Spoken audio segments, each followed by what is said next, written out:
हज यात्रा शुरू होने से ठीक पहले अल्पसंख्यक मंत्रालय की तरफ से एक नोटिस जारी किया गया, जिसमें बताया गया है कि मिडिल ईस्ट में चल रहे संकट की वजह से 2026 में हज की यात्रा पर जाने वाले यात्रियों को अतिरिक्त 10,000 रुपए जमा करने होंगे। सभी यात्रियों को 15 मई तक इस रकम का भुगतान करना होगा।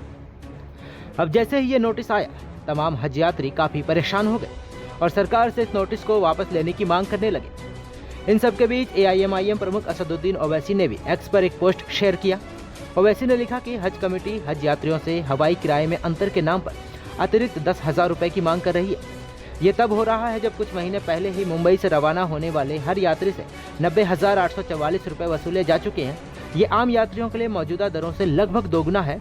ओवैसी ने नोटिस की फोटो भी पोस्ट में शेयर की। ओवैसी ने कहा कि क्या हज यात्री हज कमेटी के जरिए जाने की सजा भुगत रहे हैं? ये सरासर शोषण है और कुछ नहीं। ज्यादातर हज यात्री अमीर नहीं होते, वो हज पर जाने के लिए सालों तक पैसे जमा करते हैं। उनके लिए यह कोई विलासती यानी लग्जरी नहीं है। उन्होंने कहा कि सर्कुलर को तुरंत वापस लिया जाना चाहिए और हज यात्रियों से वसूले गए पैसे उन्हें वापस किए जाने चाहिए। इस मामले में कांग्रेस नेता इमरान प्रतापगढ़ी ने भी एक्स पर नाराजगी जाहिर की। उन्होंने लिखा, हज यात्रियों से इस तरह यात्री से बिल्कुल पहले 10,000 रुपए की जबरन वसूली करना सरासर नाइंसाफी है। जब पूरा किराया पहले से तय था तो आखिरी वक्त में यह इजाफा क्यों किया गया? कम से कम हज कमेटी के जरिए पवित्र यात्रा पर हज करने जा रहे भारतीयों से इस तरह से वसूली ना की जाए। इस मामले में आम लोगों ने भी नाराजगी जाहिर की है। एक यूजर ने लिखा, जब पूरा खर्च पहले से ही तय कर लिया गया था तो आखिरी वक्त में 10,000 का अतिरिक्त बोझ डालना समझ से परे है। अगर हालात में बदलाव हुआ भी तो उसकी पारदर्शिता और सही समय पर जानकारी देना जरूरी था। वहीं एक और यूजर ने लिखा, हज यात्रियों पर यात्रा से ठीक पहले अतिरिक्त 10,000 का बोझ डालना बेहद अनुचित और चिंताजनक है।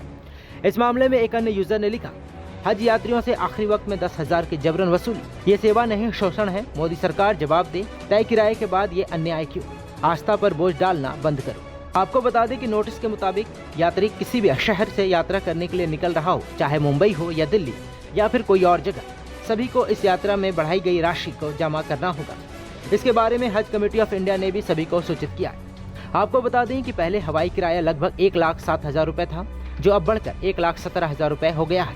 इस हिसाब से हज यात्रियों को पहले 3,64,000 रुपए देने पड़ते थे, जो अब 3,74,000 रुपए चुकाने होंगे, जिसको लेकर तमाम हज यात्री काफी नाराज और चिंतित हैं। अब चलिए आपको बताते हैं कि आखिर हज होता क्या है। हज इस्लाम की सबसे बड़ी और सबसे पवित्र तीर्थ यात्राओं में से एक है।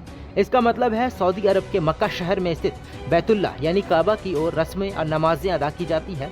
उन सब का समूह हज कहलाता है। इस्लाम के 5 अरकानों में हज आखिरी और सबसे निर्णायक स्तंभ माना जाता है। इस्लामिक यानी हिजरी कैलेंडर के आखिरी महीने जिलहिज्जा की 8वीं से 12वीं तारीख के बीच हज की रस्में अदा की जाती है। इस दौरान लगभग 3 मिलियन से भी ज्यादा मुसलमान दुनिया भर से मक्का में जमा होते हैं, जिससे ये दुनिया की सबसे बड़ी सालाना धार्मिक एकता वाली यात्रा बन जाती है। शरीयत के हिसाब से हर सक्षम माली रूप से, शारीरिक रूप से मुसलमान पर उसके जीवन काल में कम से कम एक बार हज करना फर्ज माना जाता है, बशर्ते उनके पास यात्रा के लिए परिवहन, ठहरने और वापसी का ठीक ठीक इंतजाम हो।